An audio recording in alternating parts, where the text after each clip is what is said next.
Hello, everyone. Can you hear me? Hello, hello. Looks like, I think everything's working. Hi, everyone. We were going to play a video game today. I was very excited. For those who don't know, Otori Giso, which is a classic Japanese novel, visual, not interact, sound novel, that's the term, has been officially fan translated. That's a weird way to. It's been fan translated for the first time, which is huge. And it's a game I've mentioned a lot in my research because it influenced Fatal Frame, it influenced Silent Hill. I'm really excited to play it, and we will stream it this week. But I couldn't make it work today. I don't know what I did wrong. So I couldn't make it work. I was like, okay, we'll do a book reading. And someone in Discord requested we continue this book, so we shall. But since I'm sure lots of folks weren't here because this was a little while ago, I will catch us up. We're barely in the book. Hello, everyone. This is Golden Terrace. It is a Chinese novel that has been translated by an indie publisher called Peach Flower House. It's quite good. It's a historical drama. It's politics. It's, the emperor's court. Two characters who are very different are forced into a marriage against their will, and they have to survive together and, come across all these political conspiracies, and there's drama and there's, war, and it's quite good. Our two main characters are, let's see if I can flip back to the very beginning here. Fu Shen, who was a military general and was injured in battle. He was the staunch defender of China's borders from the Mongolians, who they are at war with at this point. The book calls them something else. It's a different group because of the time period, but it's that area, Mongolia. And he is badly injured. He is now disabled. His legs are badly injured, so he's in a wheelchair and has been brought home. And the emperor basically is afraid of him because he's very popular. He's very powerful there. So he forces him into a marriage with the emperor's right hand, Yan Shaohan, who is basically the head of the secret police, sort of. He is very, not necessarily power hungry, but ambitious. He rose from nothing to, make his own way, and now the emperor really trusts him and has basically married him to this guy to keep an eye on him. But they kind of have a complicated relationship where it's sort of a love-hate thing where they respect each other, but they always disagree on everything, have a lot of differences. So it's a very fascinating story. We are only 3 chapters in. The first 3 that I read last time, I will download and move to the book channel along with this tonight. So if you want to go back and listen to that part, you can also do that. You can also, buy the full series from Peach House. It's just 2 books, so it's like, I think, $40, or they have ebook, which is much cheaper.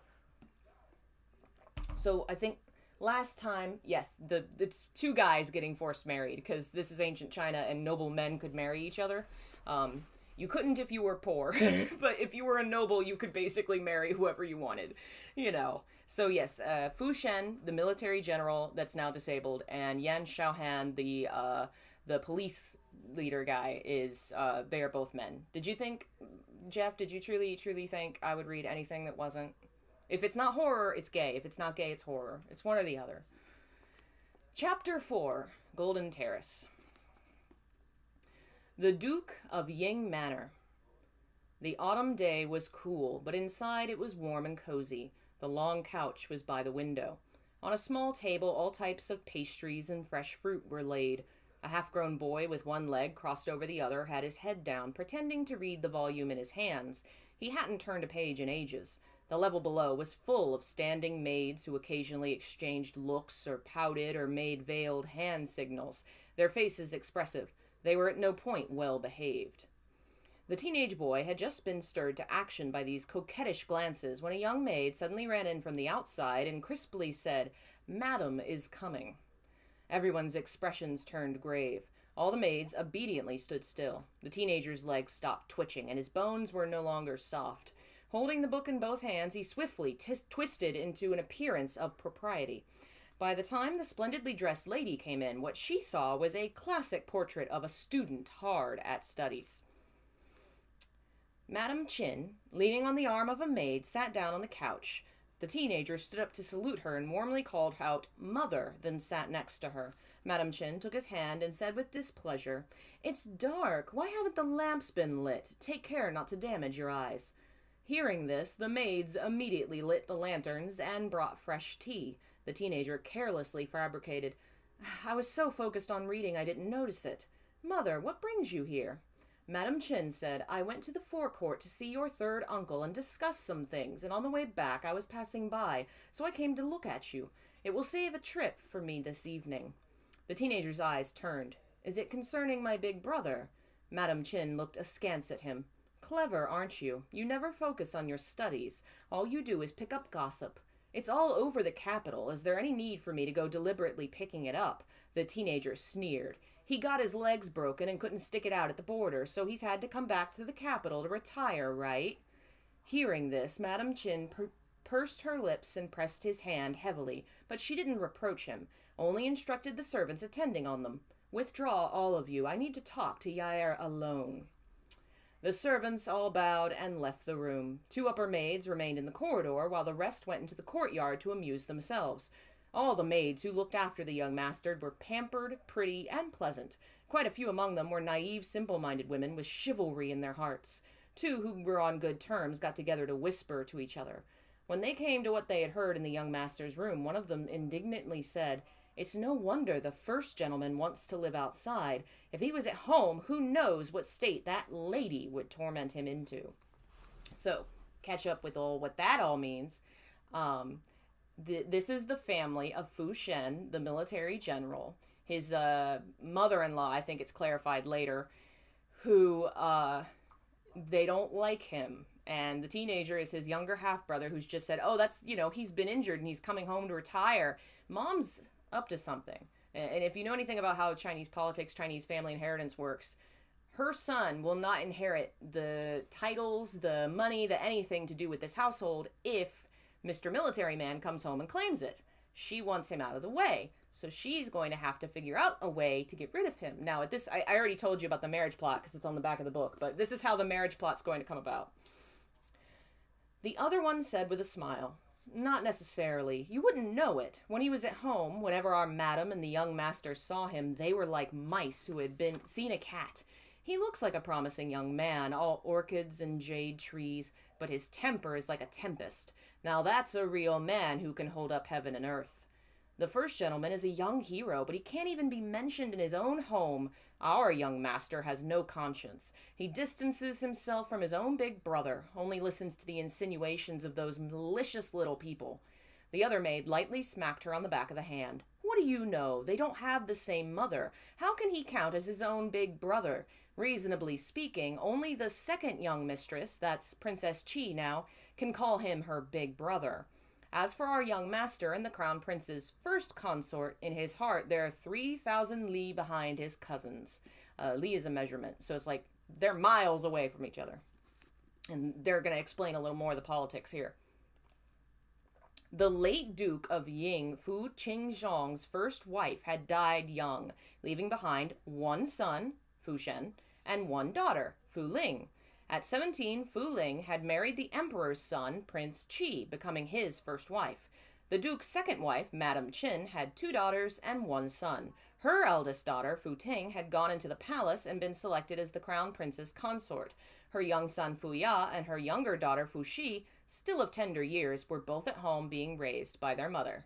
Okay, I should have thought of doing, guides things. Okay, so our main character, Fu Shen, has a sister. Sister married a prince, but not the main prince, not the guy that's going to inherit the crown, supposedly. I mean, it could happen, but it doesn't say he's the crown prince. He's just the emperor's son. But the stepmother's daughter married the crown prince, so presumably she might become empress. So they're kind of implying, the family has different powerful connections here. When Madam Qin had married in, Fu Shen had already been old enough to understand things. He hadn't been close to her. After Fu Ya was born, the 2 of them had become even more estranged. They were limited by their positions. It was hard to avoid a conflict between a stepmother and the eldest son of the first wife. After all, with Fu Shen ahead of him, the title wouldn't go to Fu Ya in the future. But before Madam Qin could carry out any little tricks, Fu Tinshong had been assassinated at the northern frontier.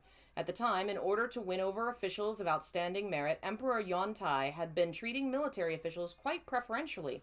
So he had decided not to pass the rank to the next generation, making an exception to decree that Fu Tenshin would inherit the title of Duke of Ying. Later, Fu Tenshin passed away. The military situation at the border was critical, and Fu Shen rushed out into the battlefield before the mourning period had passed. The title of Duke of Ying had remained vacant. The Ministry of Rites, in accordance with Emperor Guantai's hints, had let the third master, Fu Tingyi, inherit the position. When Fu Shen returned to court after winning merit, he had instead been made Marquis of Jinning. Okay, more politics. His uncle got the title. He got passed over it for his uncle and was given a different title instead, which basically means that the power stayed with his family line, but it wasn't given to him. They kind of slighted him a little bit because he was out on the battlefield. And when he came home, they gave him a different title to be like, okay, cool, now you both got titles, so it's equal. But the lady's going to use that that as an excuse to get rid of him. Not sure what's going on, but your Silent Hill documentaries were dope. Well, thank you. We do book readings sometimes. It's been a while because I've been so sick, but we're going to get back to streaming in general, I would hope. I am working on some videos, but Silent Hill is probably not going to happen until next month. I mean, it's already the end. Yeah, it'll be April before I get that one out. Using this as a pretext, Madam Chen, citing the fact there were now 2 titles in the family and a tall tree catches the wind, had made the suggestion Fu Shen should live apart. Fu Shen knew what she was planning. She was simply after the position and wanted to elbow him out. Madam Chen was short-sighted, but the new Duke of Ying, Fu Tingyi, thought further ahead. The Fu family's true asset wasn't the title of Duke, but the Beiyan cavalry. But 3 generations of the Fu family had a close connection to the Beiyan army. If this went on, the Beiyan army would sooner or later change its name to the Fu family corps. What would the people of the empire think of that? And what would the one sitting on the throne think of it? So Beiyan cavalry or Beiyan army is the army that Fu Shen leads to defend the border. And they're saying, it might be a good idea if you, the army leader, distance yourself from the family to keep them from ever accusing the family of consolidating power. So it was better to fall back in order to advance. In the future, Fu Shen would inevitably hold the Beiyan cavalry firmly in his hand, while the Duke of Ying Manor, or rather the Colossus of the Fu family, could no longer be tied to the Beiyan army. After weighing up the relative merits, the present situation had come about.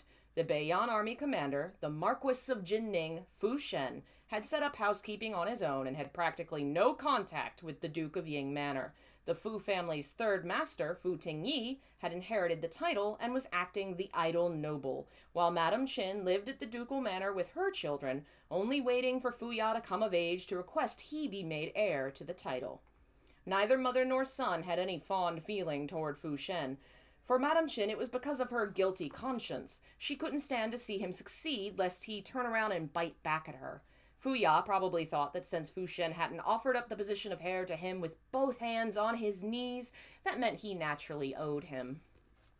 Inside the principal room, Madam Chen put on a stern expression and chided, "That mouth of yours. It's one thing to talk at home, but when you're outside, you must on no account carelessly wag your tongue. Mother." Fu Ya tossed a fruit into his mouth. Drawling, he said discontentedly, "He's already left the Fu family. Why should I be afraid of him?" "What do you know? You're talking drivel anyway." Madam Chen lightly slapped his leg. "His parents' memorial tablets are both here. He's only living apart. How can he not be a member of the Fu family anymore? After all, he is your older brother, and he has occupied a high position from a young age. While his temper has been somewhat restrained in recent years, in earlier years he was an unforgiving fiend. Be cautious. Don't fall prey to him." Fu Ya snorted indifferently. Madam Chen said, "In a few years, we'll be asking for you to be made the heir. Your third uncle favors Fu Shen. He's just waiting for you to slip up. You must not put a step out of place now. Have you got that?" She lowered her voice. "Put up with it for now, my son, and one day the title of Duke and all the family property will be yours. No one will be able to fight you for it, not even Fu Shen. He will only be able to stand by and watch." Madam Chen's voice was almost low enough to be a whisper. Fu Ya's heart jumped. He raised his head. "Mother?" "Mother has a way." Madam Chen tightly squeezed his hand. "Set your mind at ease." How many stories involved spoiled children being ruined by their mothers and scheming too much, causing all the problems? Hey, Mars! Hello, folks joining us. We are reading a Chinese historical political novel, part one of which is not yet on the book chat. I'll put it up tonight. The Eastern Palace. The Crown Princess Lady Sen faced a bronze mirror as she removed her hairpins and earrings. The attending maid, combing her hair, bent down and quietly said into her ear, "My lady, the Duke of Ying Manor's Madame Chin sent a servant today to pay respects to First Consort Fu. She's playing music." They sat together in her hall and talked for a long time. The Crown Princess's hand paused. She thought briefly, then understood. Smiling, she said, "As she likes. I've heard that the Marquis of Jinning has returned to the capital. Madame Chin must be feeling rather uncomfortable, so she's in a hurry to ingratiate herself with our prince." The maid was a close confidant who had accompanied her as part of her dowry. Hearing this, she said uncomprehendingly, "But isn't the Marquis of Jinning—" "He's crippled, but he has yet to fall," Lady Sen said. "The Marquis of Jinning is famous among the people, and his prestige at court is extremely high. He also holds the military authority of the northern frontier. Even if he hands it over, the Beian army will be full of his former direct subordinates. He will still be able to summon hundreds with one cry. To be disrespectful, never mind Madame Chin, even our prince must give way to him somewhat." The Crown Princess Lady Sen's father was the military commissioner of Jinchu, Sen Hongfang. There was some friendship between him and the Duke of Ying Manor. Lady Sen had been picking up subtle influences from him since she was little. Her ability to read a situation was no less than a man's. Had Fu Shen not gone to the northern frontier, perhaps he would have been among the candidates to become Sen Hongfang's son-in-law. Dismissing the topic of temperament, the Marquis of Jinning's conduct was extremely upright, and he was young and a war hero, covered in military honors, enchanting to countless young mistresses waiting to be betrothed. "I remember that First Consort Fu had a little brother," said Lady Sen. "They were going to request that he be made the Duke of Ying's heir in a couple of years." "Yes, my lady." "Our prince originally had his eye on the Marquis of Jinning's full-blooded young sister, the current Princess Qi, and sent someone to consult the Fu family's views in private. At the time, second Master Fu was still the head of the household at the Duke of Ying Manor. Because this was his eldest niece, he couldn't very well make an arbitrary decision himself. He went to ask the Marquis of Jinning about it." Slowly, she recalled the rumors in the capital at the time. She stroked her temples. All of a sudden, a faint, entirely causeless grief welled up in her heart. Marquis of Jinning was about the same age First Consort Fu's little brother is now. When he heard that his sister was unwilling, he refused the marriage without another word. They're all that resolute in the Fu family. Even if it meant offending His Highness, he still wanted to find his sister a marriage to her satisfaction. We all stand a high moral man. Princess Chi Fu Ling had such a good big brother. It really did make a person envious. For the sake of the position of heir, Madame Chin abandoned all face. She sent her daughter into the palace and split up her family and made an unsightly ruckus. And what came of it? The Marquis of Jinning's sister is the grand, glorious Princess Qi, while Madame Chin has to rely on First Consort Fu when she needs anything, and rack her brains to keep clear of me like a thief. Sneering, Lady Sen continued, "If her son had half the Marquis of Jinning's willingness to take on responsibility, First Consort Fu would never have ended up submitting to humiliation at my hands, cowering and fawning."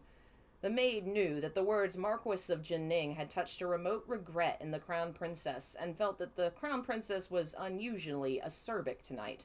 She gave a firm assent. "Well, my lady, should we distance her from His Highness for the next few days?" Lady Sen looked into the bronze mirror briefly, muttering to herself. A long moment later, she waved a hand and said, "No need. None of them are worth their salt anyway. Even if His Highness shows them favor, it will all go to waste." Night. Inside the Eastern Palace's Chunfang Pavilion. The Crown Prince Sun Yunliang was for once staying the night. First Consort Fu came forward to help him remove his outer robe and attend on the Crown Prince as he cleaned himself up. Though she was as solicitous as usual, there was a persistent gloom between her brows.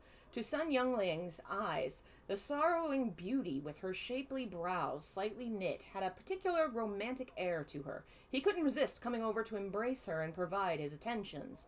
When the clouds had cleared and the rain had ceased, he languorously asked, "What is it? What troublesome matter has you so worried?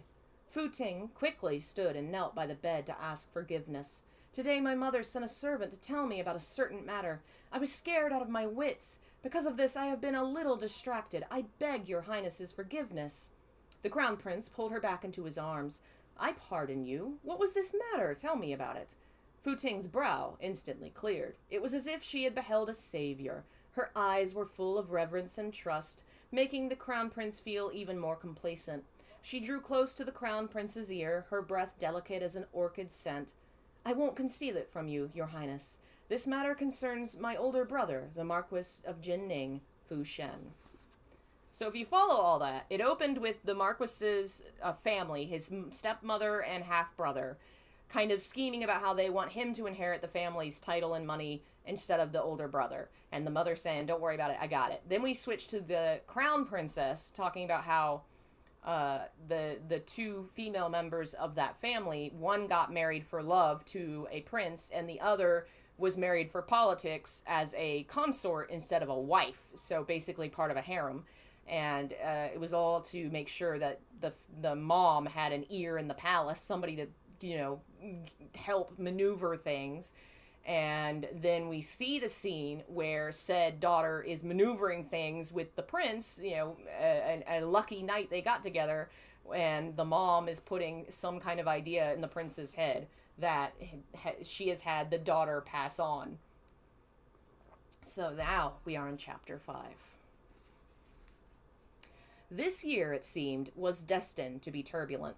Near the end of the year, following the major case of the attack on the Eastern Tartar diplomatic mission that had shaken the court and the commons, yet another rumor concerning the Beiyan commander spread among the high officials and nobles in the city like a single flame growing into a prairie fire. The Marquis of Jinning Fu Shen had the Long Yang proclivity. He had peach-parting, cut-sleeve tendencies. So those are all fun terms for homosexual. Cut sleeve comes from a story about an emperor who cut the sleeve of his shirt off so he wouldn't wake his male lover. So cut sleeve became a term for homosexual people. Peach parting, that's just butt.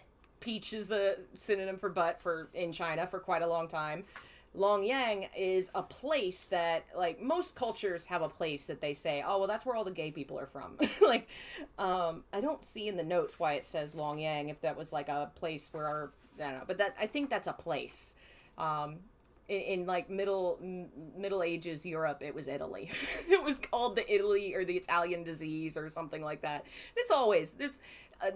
Lesbianism was called like the Egyptian problem in ancient Christian writing. Like, it's just a thing. It just happens. So they're saying the rumors are now spreading that he is gay. The emergence of this news was odd, but thinking about it carefully, there was much in it to be considered. Moreover, people were never afraid of using the most obscene conjectures to supplement the truth. It wasn't long before vivid accounts of Fu Shen's love affairs since he'd joined the army spread widely through the homes of the nobles and admirable subjects, even becoming a topic of idle chat at some people's tea and dinner tables. In Great Zhou, preferring men wasn't especially far out of bounds, and the people of the times were unusually tolerant of it. But for such a thing to manifest in a general holding military authority was no longer as simple as a mere hobby. This is pretty historically accurate. Like, this is a fake time period. The name of this era isn't identical to any era in China's history, but there are, like, periods of Chinese history where the popularity or the acceptance of male homosexuality came and went. Like, nobles, like I said, for a good deal of Chinese history could marry men. I think at some point it got restricted more. Women, it kind of just didn't pay attention. Like, it's so much of history. Like, what women were doing was just ignored or not written down, but you know how it is. The previous dynasty's dynastic name had been Yu. It had reigned for over a century, producing during that time a romantic emperor who had gone down in history. His posthumous title was Suzong. Before ascending the throne, Suzong had favored a beautiful woman with the surname Han. After ascending the throne, he had not only made Lady Han his imperial consort, he had also ennobled her father and all her brothers. Imperial consort Han's little brother was named Han Sang. History recorded that he had been pretty and graceful, with a face like a beautiful woman's, with a character like bright pearls and fine jade. Because of his big sister, Han Sang joined the Luanyi Guard. Once, while escorting the emperor's carriage during an outing, he appeared before the emperor. Susong fell in love with him at first sight. After returning to the palace, he could not forget him. In despite of social conventions and traditions, he brought Han Sang into the palace. Forget merely granting him imperial favor, he created a special title outside the ranks of the consorts and concubines, Imperial Companion, equal in consequence to the imperial consort, making the sister and brother both attend on the same man. Ah, nobles. Ah, emperors. The Great Yu dynasty had no precedent for any such thing. From the court to the common people, no one was unshaken. The civil and military officials strenuously admonished him to no end, only wishing to line up to strike their heads to death on the floor before the imperial hall. While Susong was a romantic, leaving aside that identifier, first and foremost he was an emperor, the head of a nation. He could not permit himself to become the target of a crowd of officious fatheads' ridicule over a small personal matter. In his anger, this rather crafty official emperor issued a decree permitting high-ranking scholar officials to take male concubines, while officials of the 6th rank and above, as well as nobles and imperial kinsmen, could marry male wives, equal to first wives. I don't know if that part's historically accurate. I'm not sure. If it wasn't, I'm sure they added it because the whole premise of the book is she wants to write a male marriage. But I don't know. It might. I don't know. When a superior develops a hobby, his subordinates must develop a passion. Once this exception had been made, while those waiting to see what would happen made up a majority of the court, many scholars extolled being a cut-sleeve as a matter of refinement. So the common people followed suit in droves. From then on, relationships between men flourished unceasingly. Susong reigned for nearly 30 years, and none of the ministers dared to present a memorial to the throne requesting this decree be rescinded.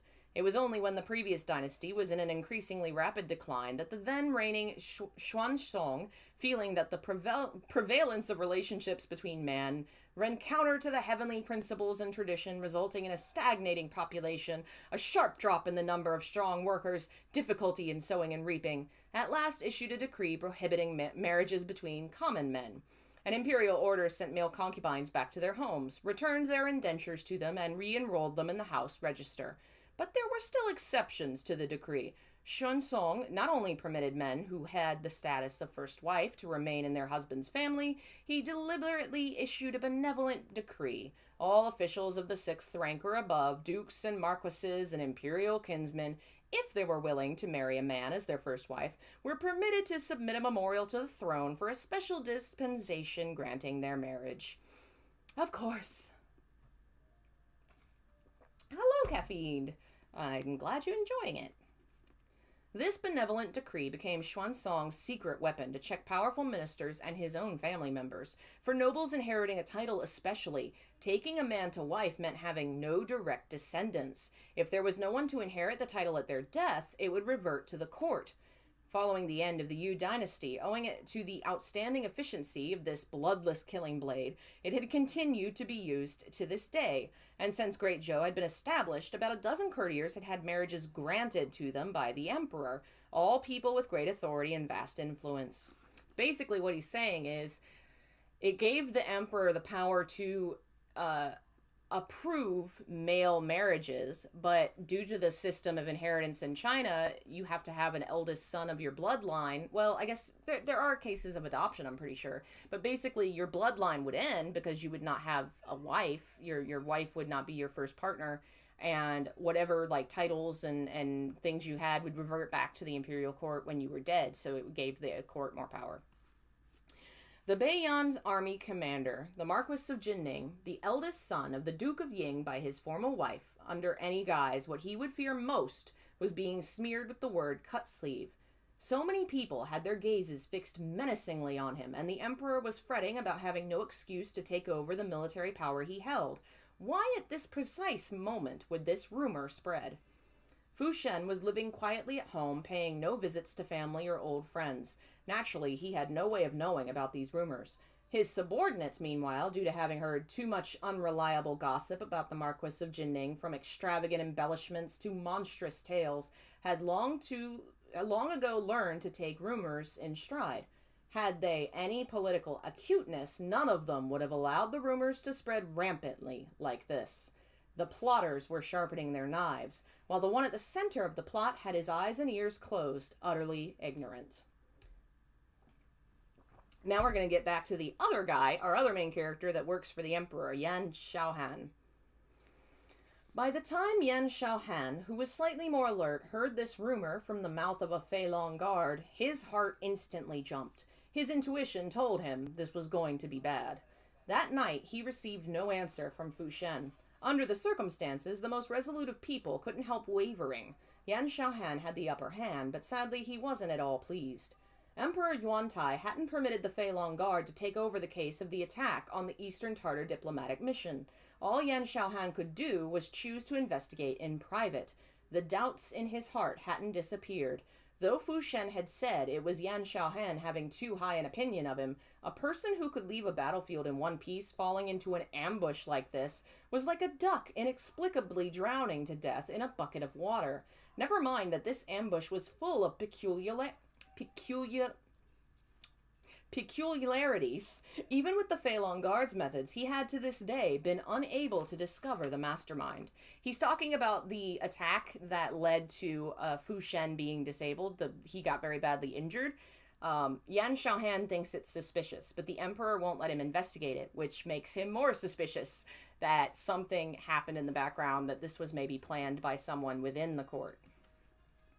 Fu Shen's attitude had made him suspect that there was perhaps some secret behind this case, and Yan Xiaohan needed the truth behind it. It had nothing to do with fairness, and it wasn't for the sake of morality. It was because he wielded a monstrous knife of unparalleled sharpness on behalf of the Emperor. He wanted to get a clear look at the turbulent currents hidden beneath the surface, so he could control where the blade struck rather than have it backlash against him or be sucked in by the hidden current. Past emperors of the present dynasty had attached great importance to the Imperial Guard. Within the Imperial City were the left and right Jinwu, Luanyi, Jiumen, Shaoqi, and Baotao Guards, 10 in all, known as the 10 South Yamen Guards. Within the palace were the left and right Yulin, Shenshu, and Shenwu Corps, 6 in all, dedicated bodyguards known as the 6 North Yamen Corps. Outside of these, the Feilong Guard supervised the officials and patrolled the borders. Its commanding officer was an upper third-rank imperial investigator with standing to present memorials in secret in His Majesty's presence. I should explain, memorials are like laws, or like when somebody in the government writes a bunch of shit and present, like, here, president, sign this so it becomes law. Like, a memorial's kind of like that. So he's allowed to present memorials in secret, which means people don't know it's him or what's on it. Like, he can do it in secret. He is basically secret police. The commander of each corps of the North Yamen was part of the Feilong Guard, and Yan Xiaohan held the position of Imperial Investigator above all the commanders. In terms of real authority, he was the leader of the North Yamen Imperial Guard. The one who had brought the rumor that the Marquis of Jinning is a cut-sleeve into the Imperial Guard was the commander of the left Shenshu Corps, Wei Shujo. The Wei family was numerous, with many marriage alliances. They could find relations among the greater part of the nobles in the capital. General Wei was even more richly endowed by nature. There wasn't another man in the Imperial Guard to rival him in enthusiasm for acting as matchmaker or passing along gossip. It was well known among the Feilong Guard, as well as that Yan Xiaohan and Fu Shen didn't get along. Taking pleasure in another's misfortune, Wei Shujo said, "This rumor is too nauseating. Look at how lofty and virtuous the Marquis of Jinning is normally. Here I was thinking he would only have his own hand for company for the rest of his life." Yan Xiaohan's brow furrowed deeply. "Where did you hear that?" General Wei said, "My second uncle's wife's younger sister's husband's cousin. The Marquis of Liu Yan's wife, that is. He has an unwed daughter and took a fancy to the Marquis of Jinning, so he asked around in private. That's when he heard that there was such a secret." Yan Xiaohan put a hand to his forehead. He had no desire to speak to him. "Your Honor," Wei Shujo said curiously, circling him twice, "it's the Marquis of Jinning who has such a hobby, and he isn't fretting, so why are you fretting on his behalf?" "Fishy." Too fishy. A man who hadn't had an unlucky turn in several years was suddenly so unfortunate that he could get something stuck in his teeth while drinking cold water. What had Fu Shen done to enrage man in heaven that demons of all descriptions were bringing out their numerous methods to scheme against him like a swarm of bees? There's something off about this. Wei Shang, please go investigate where this information about the Marquis of Jinning being a cut sleeve came from. Before Yan Xiaohan could finish speaking, a blue-clothed young eunuch suddenly came into the outer hall. This was the disciple of Eunuch Tian, the eunuch who took notes during audiences with His Majesty. The two of them quickly cut their conversation short and stepped forward to receive instructions. The young eunuch said, "His Majesty summons Lord Yan to present himself at Yangshin Hall." Hearing that he had business, Wei Shuzhou was about to step aside conscientiously, but Yan Xiaohan motioned to him behind his back and said, "Wait a moment, eunuch. I have some official business to discuss with General Wei." The young eunuch said unfeelingly, "These are His Majesty's verbal instructions. Lord Yan, are you really going to make His Majesty wait for you?" A trace of a fleeting smile appeared at the corners of Yan Xiaohan's lips, his most common expression, which was gentle, but also made him look as though he were about to eat someone. "I am the Imperial Investigator of the Feilong Guard. Each and every one of my actions serves the Emperor. What you've said puts me in a difficult spot, eunuch."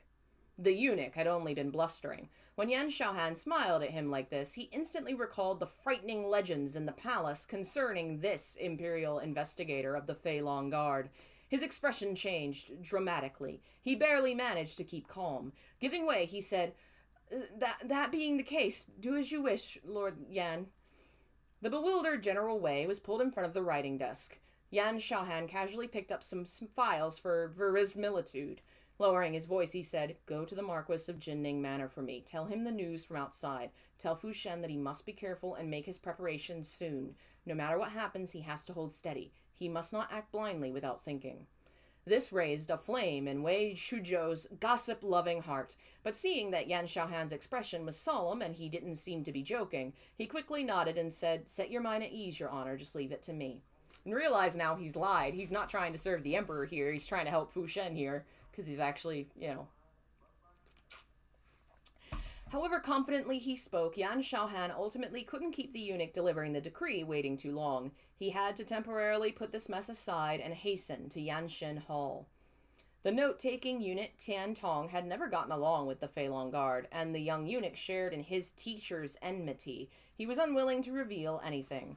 Only when Yan Xiaohan entered Yangshin Hall did he find that in addition to Emperor Yuantai, the Crown Prince, Sun Yan Liang, was also in the hall. Remember, that's the guy from the last chapter that was sleeping with the consort, who was the daughter of the mom, who was scheming. So we've come back to that. "This humble servant pays respects to His Majesty, the Crown Prince. Arise." Emperor Yuantai was tall, his features dignified. His face had a slightly plump, slack appearance. There were 2 deep folds beside his nose. His lips were slightly thin. He was a stern, domineering, fickle appearance.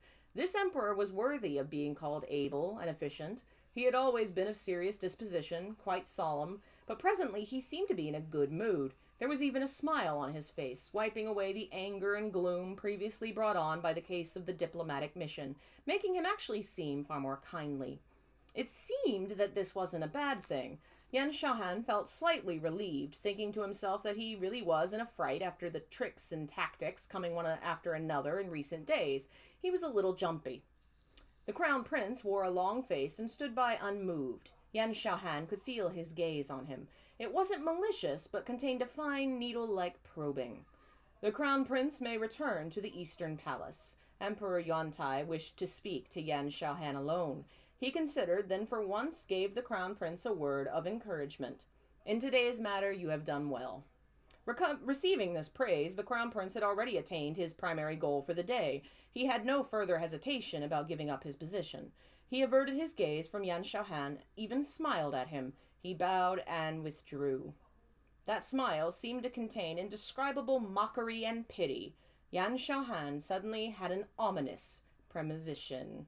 Premonition. I'm struggling more on the English words. Hello, Marcos. I'm well. How are you? All right. I think we can do one more chapter. Yeah, we can do one more chapter. Well, Lord Yan, doomed to worry and hard work, was suffering his fill of torment at the palace. The same Marquis of Jinning that he was concerned about was surrounded by chaos. Fu Shen's traveling party had only settled down a few days ago. His full-blooded little sister, Prince Qi Fu Ling, had sent a servant to pay her respects and deliver some items, as well as to convey that she would be coming in person to visit him another day. Fu Shen truly had no strength to deal with her and scrupled on account of the Marquis Manor not actually being the home of their parents. Worried that Prince Qi would be touchy, he refused on the spot. No need for that, just tell her to look after herself. The person who had come from the Prince Qi Manor was a servant who had come with Fu Ling from the Duke of Ying Manor when she was married. He knew their uncompromising eldest young master's temperament very well. He didn't dare to say half a word in protest, only went back to convey his response directly to Fu Ling. Basically, his sister was worried about him and was going to come visit, and he was like, chill out, I'm fine, I'm going to go rest. When the response was delivered, Prince Qi's son Yunduan happened to be present as well. Hearing this, he couldn't resist shaking his head. While Marquis Fu means well, he is being somewhat unreasonable. Since learning Fu Shen had been injured, Fu Ling had been so worried she hadn't slept for many nights, and she'd furtively cried in private several times. Now hearing that familiar and sensitive diction, for some reason she actually inexplicably calmed down. She clenched her teeth and held back her tears, saying, "What an embarrassment in front of your highness. My older brother is stubborn as a mule. He has always been like this." Sun Yuandan and the princess had been married since they were teenagers. They were on excellent terms. He couldn't resist cracking a joke. Now you dare criticize him behind his back. Fu Ling blushed. Your highness is making fun of me again. Dage is cold on the outside, but warm on the inside. That is a term for older brother. I think it should be Dage. I think I need to say it like that. Will I be keeping this on the channel? I will be moving it. I actually forgot to move the first one, so I'll move the first one tonight, and then a couple hours later, this has to process, and then I will move it to the second channel as well. He just never has any mercy when he speaks. I don't know what kind of sister-in-law would suit him in the future. Prince Qi remembered the rumors his subordinates had reported and deliberately changed the subject. Who can predict how a marriage will work out? Marquis Fu has just returned to the capital. The Marquis Manor must be extremely busy from top to bottom. It would be unsuitable for you to go now. He took Fu Ling's hand and shook it gently. Wait another couple of days until he's settled in, then go pay him a visit. How about that? Fu Ling's eyes lit up. Your Highness will permit me to leave the manor? Now remember, noble women really don't leave their houses much, like at all. They live in very much close confinement.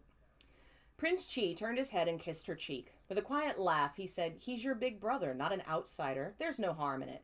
Only you must promise me to look after your health and your condition. You must not be rash. A faint flush instantly came over Fu Ling's face, making her countenance look even more brilliant. So bright and beautiful she shone. She snuggled into Prince Qi's arms and quietly said, I understand. The weather was gloomy today, the wind colder than before. It seemed as if it was about to rain. Fu Shen feared this type of weather most. His old wounds ached incessantly, vexing him. He was about to call someone to push him to the study so he could find some leisure reading to distract himself, when a servant came to report that Princess Qi had come in person to pay a visit. Her carriage was already at the gate. Fu Shen's head began to hurt. That nuisance. Help me up. Uncle Fu, tell Xiao Shun and the bodyguards to keep away, and keep the people in the rear courtyard under control so there isn't a clash. Ask the princess to come into the main hall, get 2 boys to wait on her. I'll go over as soon as I've changed. In the main hall, Fu Ling was in no mood to examine this unfamiliar domicile. She was so nervous she kept wringing her handkerchief. Shortly, the rumble of a wooden wheelchair rolling over the ground came from further in. As if she had been scalded, she forgot herself and leapt out of her chair. She turned her head just in time to meet the eyes of Fu Shen sitting in the wheelchair. Fu Shen had perhaps not readied himself either. He was visibly startled. Remember, he's been off at war for like years, so this is a long time since they've met. And he keeps her at a distance, I think, mostly to keep her safe from politics. Fu Shen had perhaps not readied himself either. He was visibly startled. Fu Ling stared at him blankly, as if she had suddenly forgotten how to speak. The older brother in her memories, who could hold up heaven and earth and conquer all obstacles, seemed to have been broken, huddled pathetically in a crude bamboo wheelchair, his features unusually sharp due to excessive emaciation. Yeah, because he's also recovering from battle wounds, not just, this isn't just a disabled, he's not just a disabled person who has grown up with a wheelchair. His legs were crushed under a rock, so he's recovering from a terrible injury. Fu Ling couldn't hold back anymore. Agitated, she threw herself toward him, gave a wail, and burst into tears. The old maid who had accompanied her was nearly scared out of her mind. Fu Shen was pushed back by the force, but utterly steady, he pulled her into his arms. Oh my goodness, go easy. Little lady, do you still think you're 7 years old?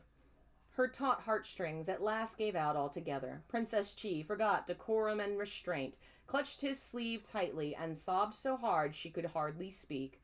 Babbling, she could only keep repeating, I only have one big brother. Fu Shen's breath caught. The knot of ice at the bottom of his heart was melted by her scalding tears, turning into a pool of warm water. Over the years, the two of them had been separated, one far away at the northern frontier, the other living in the depths of the prince's manor. Even the memory of their last meeting was vague, but this affection between blood relatives had never faded.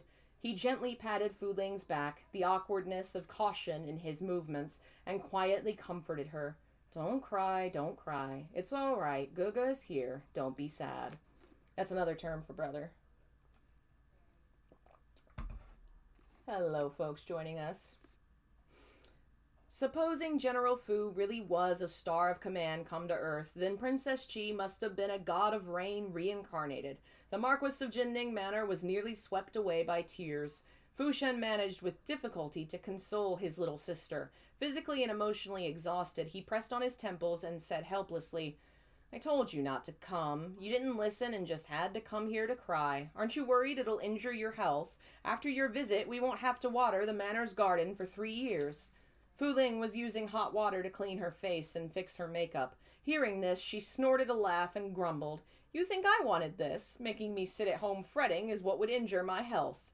Fu Shen choked on these words and resentfully lowered his hands. When Fu Ling was cleaned up, she sat back down next to Fu Shen and looked at his legs, which had a thin blanket lying over them. A worried look appeared on her face involuntarily. Daga, the wounds to your legs, can they really not be healed? There are so many famous physicians in the capital. Why don't I ask His Majesty to help? His Majesty has already sent a doctor to diagnose and treat me, Fu Shen said concisely. So, for those who weren't here for the first time or don't know, there was a small scene in the first chapter where it's revealed Fu Shen is politically savvy. He's up to something a little. He's overplaying how badly he's been injured. So he might actually be able to recover, but he's telling everyone he can't. Fu Ling immediately held her tongue, despair flashing over her face. Shortly, she forced out a happy look once more. As if in self-consolation, she said, It's all right. Even if they can't be healed, it doesn't matter as long as you're alive. Stay in the capital. Don't go anywhere, all right? Her ardent gaze was like a knife stabbing straight at the bottom of Fu Shen's heart. He didn't want to lie to Fu Ling, but he also couldn't bear to make her sad, so all he could do was give a vague, Fu Ling finally let herself be coaxed into happiness, a trace of a genuine smile appearing. She chatted at length with him for a while, then suddenly remembered something and asked, Oh, right. Has our family sent anyone to come see you since you've been back? Had she not mentioned it, Fu Shen wouldn't even have remembered that family, so he gave a grim laugh in place of an answer. Fu Ling said helplessly, I used to think that even if she didn't like us, she was after all the family matriarch. At any rate, we would have to make nice on the surface. I didn't think she would take cutting ties to this extreme. Since when do we have any ties with her? They were all severed in one clean cut when I moved out, and there's no need for you to accept a compromise just because she's your elder, Fu Shen said carelessly. All she cares about now is Fu Ya. Just you wait. See when that darling son of hers will lay her a golden egg. This time, not just Fu Ling, but even the servant who'd come from the Duke of Ying Manor laughed. We were having a nice chat. Why mention something so annoying? Fu Shen wasn't in the mood to get tied up with domestic trivialities. What about you? How are you getting along in the prince's manor? Everything is going well. and His Highness is very good to me. Fu Ling turned slightly. Like a little girl, she took his sleeve and shook it. Quietly, she said, "Actually, I was hoping you could come back to the capital this year." "What's the matter?" Fu Shen was instantly on the alert. "Big brother. What's happened? Has the family been bullying? Has the family been bullying you again?" It wasn't his fault that he was oversensitive and let his thoughts go astray. All the big brothers in the world were more or less like this. Their concern was often embodied in being ready to back a person against their bullies. "It's good news." A slight flush appeared on Fu Ling's face. "Daga, you're going to be an uncle." "Oh." Fu Shen had only understood the first sentence. His expression normal, he nodded. After a few breaths, he suddenly realized what the second sentence meant and was so startled he nearly stood up from the wheelchair on the spot. He raised his voice abruptly. "What did you say?" Fu Ling put a hand on her flat lower abdomen and, all smiles, said, "It's been over 3 months." How? The Marquis of Jinning had for once lost his composure. "How old are you? Wait, how did this happen?" Fu Ling watched his discomfiture with a smile. Fu Shen smacked himself on the forehead and finally realized his question had been nonsensical. He laughed in spite of himself. "That's really good. Wonderful." In fact, Fu Shen didn't amount to an up-to-standard older brother. Their mother had died young, their stepmother was not affectionate, and he had naturally gone onto the battlefield early, finding it hard even to come home every year, never mind looking after his little sister. The two of them were only linked to ties of blood. Until right now, he had even thought he had nothing worth saying to his sister.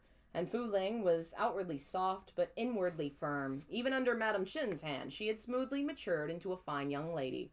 The only time she had made a request of Fu Shen, it was because the crown prince had sent word he intended to take her for his first wife, and she didn't want to marry him.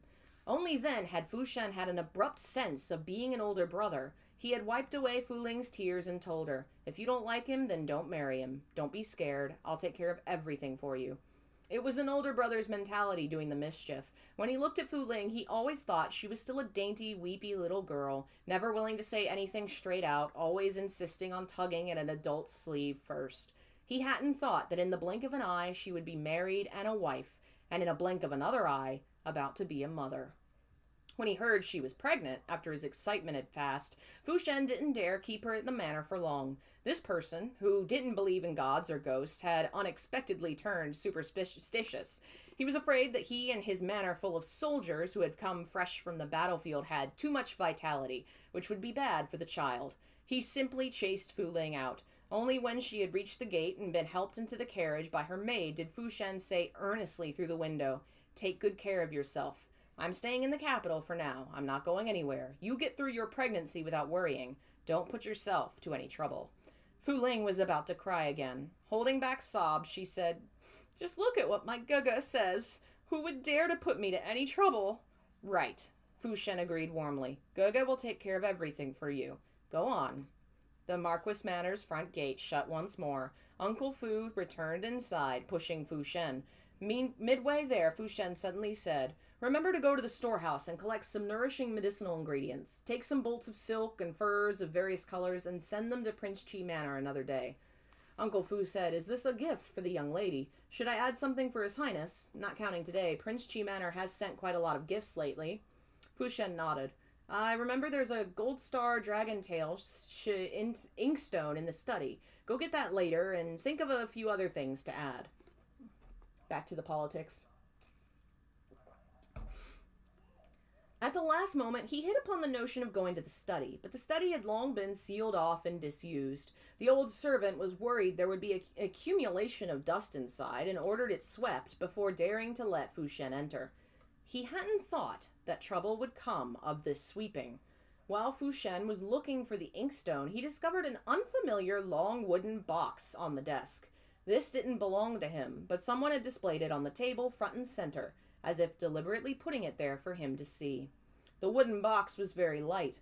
There was a noise when he shook it as if it contained a thin stick. Fu Shen was very wary. He turned it over and over, inspecting it several times. When he determined that there was no booby trap, he at last carefully lifted the lid. His hand suddenly went rigid in midair. His eyes froze altogether. A damaged black crossbow bolt lay quietly in the box, its shaft nearly snapped in two, its tip twisted as if it had struck something hard. This thing was familiar enough to strike fear into the heart. No one in the world could have had a deeper impression of it than Fu Shen. On the 9th day of the 9th month, in Tongzhou's Qingsha Gap, in an instant of life and death peril as the stones fell, this was the cold bolt that had come from behind and brushed past him. So jumping back to the time when he got injured, when they were passing in a canyon and rocks fell and he was injured, during that attack, an arrow almost killed him. So there was an assassination attempt amid all this chaos, and now someone has left the arrow on his desk for him to find. Clearly something, somebody knows something, something's up, and of course we have all this political stuff in the background where rumors are spreading that he's gay, the emperor has something up his sleeve, the stepmother wants to get him out of the way. Like, there's a lot going on there in just, 3 chapters? We're now on chapter 6. Just chapter 7 next time. We'll stop there. I think 3 seems to be a good balance of time. I will upload the other one to the book channel, which is linked in the description, so that if you want to hear what the beginning was, and I highly recommend it, go do that. We're going to do more streams. I am going to get back to doing streams. I've got to figure out how to make the games work so we can do games. But we're going to just, I guess, focus on books for now. But since I couldn't make that game work, I'll have to mess with it and see if I can make it work on here. And maybe we'll play some. I figure alternate like we used to. Book game, alternate days. And I need to finish an essay. I'm on 15 minutes of about a 45-minute edit. So actually, it's probably going to be longer than that. I don't know. So hopefully essay video soon. And hopefully now that I'm really starting to feel, I know I've said this many times, but it's been a passage of figuring out different problems, and I feel like we finally got it. We've cured the anemia, and now we got rid of what was causing me thyroid problems, so hopefully I think we're getting back to normal. Knock on wood. Thanks again for watching. I will get my streaming set up to look good again also and have an actual ending screen. I had to move it all to my other computer, and all the files are on the other computer, which I forgot to move, so good job me. And that was dumb. Anyway, I will move all the streaming stuff and go check out the book channel if you like this. Lots of other books, horror books, Japanese books, Chinese books, lots of stuff. I want to do more of that channel because, I don't know, it's just fun and relaxing for when I'm not doing big research or not in the mood for it. So, yeah, I'll see you guys next time. Bye.